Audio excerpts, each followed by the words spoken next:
जो मेरी रूह को चैन दे प्यार दे, वो खुशी बन गए हो तुम, जिंदगी बन गए हो तुम, जिंदगी बन गए हो तुम।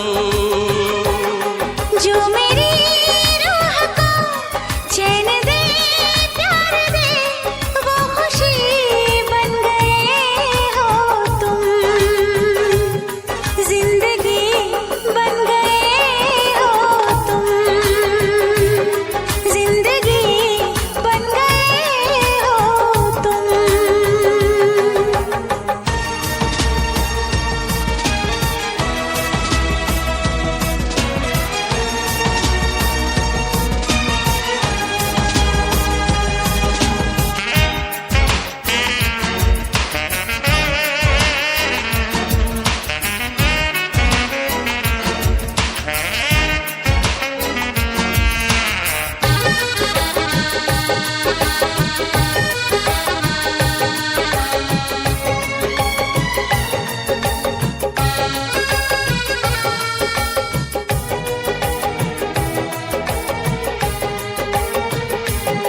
जिस्म से जान तक पास आते गए, इन निगाहों से दिल में समाते गए। जिस्म से जान तक पास आते गए, इन निगाहों से दिल में समा